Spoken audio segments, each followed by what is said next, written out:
ও তোমার দোকান ওখানটায়? ও তো কঠিন ব্যাপার, চলেন যাই ঘুরে আসি একটুখানি। 10 মিনিট বন্ধ করলে হবে না? চলেন, ফুচকা আছে। কি সুন্দর কি হচ্ছে, হুজুরটা এলো বলেই তো হলো এত কিছু, তো হুজুরেরই খাওয়া হলো। চলেন যাই তো খেয়ে আসি। ভাই উনি কি বলেন, এগুলো ঠিক না, গুনাহ হবে। জলসা দিয়েছে সওয়াবের জন্য, জলসা দিয়ে যদি গুনাহ হয় মুখ দেখাবো কোথায়? আমি শুধু কমিটিকে দোষ দেবো না তো, কিছু কিছু গ্রামের দোকান কমিটি বসতে না দিলে গ্রামের লোক বেঁকে যায়।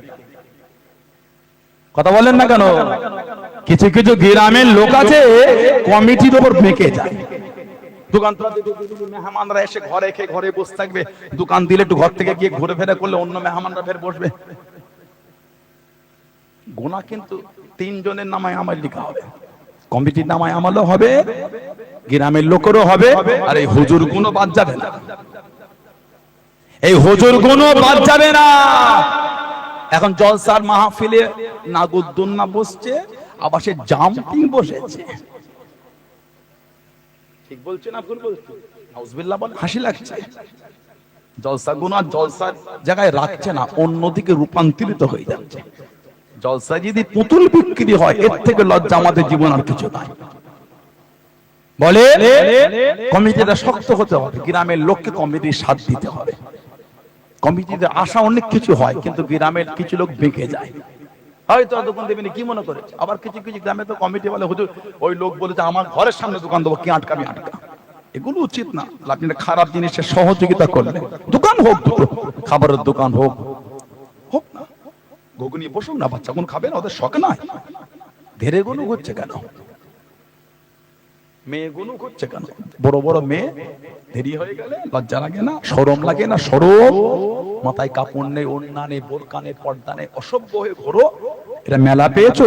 এটা নবীর মাহফিল। এটা বলেন ঠিক না ভুল বলছি বলেন? গুনাহ হবে না, আমল তো কম। এই আমল কমে যদি গুনার বোঝার বেশি হয়ে যায়, কিয়ামতে পার হবো কি করে?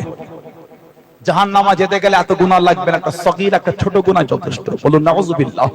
আল্লাহ আমাদেরকে বুঝার তৌফিক বলুন আল্লাহুম্মা আমিন। আমি দোকান দিতে মানা করিনি, ভুল মানা করবেন না, দেন না দোকান, 5টা খাবারের দোকান হোক না, কেন হবে না? বাচ্চাদের সবে না বছর একটা মাহফিল অবশ্যই দেবে।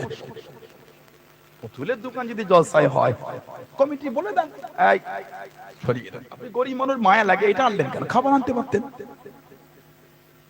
আপনি গরিব মানুষ, মায়া লাগে, আপনি নাগুদ্দুন না আনলেন কেন? খাবার আনতে পারতেন। জলসায় নাগুদ্দুন বসে জলসার পরিবেশ নষ্ট বললে বলে গরিব মানুষ এসেছে, গরিব মানুষ তুমি এসে তোমার মুখ দেখতে আমার সমাজের পরিবেশ নষ্ট হচ্ছে। তো কথা বলছেন না কেন? গরিবের দয়া করতে গেলে সমাজ নষ্ট হয়ে যাবে তো। আর গরিব লোক এসেছে, ওই পিঠে বক্স বেঁধে এসেছে, এসে গরিব মানুষ একটু গান করি না গ্রামে, গরিব মানুষ করতে দেবেন না? নাউজুবিল্লাহ বলে, আস্তাগফিরুল্লাহ বলে, এখন করবে। আর আপনার বোনকে আমার বলার দরকার নেই, আমার বোনকে আপনার বলার দরকার নেই। প্রত্যেকে যদি প্রত্যেকের বাড়ির মেয়ে, বোন, মা, স্ত্রী সবাইকে কন্ট্রোল করে, সমাজে আর নোংরামি থাকবে না। আপনি আপনার মেয়েকে বলেন এই খবরদার জলসার দোকানে যাবে না, তুমি কি লাগবে বলো, এই এনে দাও তো তোর বোনকে। ঠিক না ভুল বলছি? সবাই যদি সবাই বাড়ির কন্ট্রোল করি, সমাজের নোংরা। আল্লাহ এগুলো আমাদের মা বোনগুলিকে আল্লাহ বুঝার তৌফিক দাও, বলেন আমিন। আল্লাহ এগুলো আমাদের সিনিয়র সিনিয়র ভাইগুলিকে আল্লাহ বুঝার তৌফিক দাও, বলুন আল্লাহুম্মা আমিন। জলসা এগুলো বসতে দেবেন না, নাগুদ্দুন্না, জাম্পিং, সেই স্টাম্প, আবার পুতুল বিক্রি এগুলো দেবেন না, খেলনা এগুলো জলসা বসবে কেন? জলসাই হবে একটু খাওয়া দাওয়া, বসুক না, জিলিপি করে দেন, কোন লোক খাবে তো, লোক কিনবে না, থাক লোক, কিন্তু ওই নোংরামি কোনো বন্ধ করতে হবে। এগুলো জলসা ইজ্জতকে নষ্ট করে দিচ্ছে। আল্লাহ আমাদের সকলকে বুঝার তৌফিক দান। আল্লাহ আমাদের উপর খুশি হয়ে আমার রহমতকে আল্লাহ বর্ষণ করে দেন, বলেন আমিন। যদি বলবেন আল্লাহুম্মা আমিন। তো ভাই আউয়াল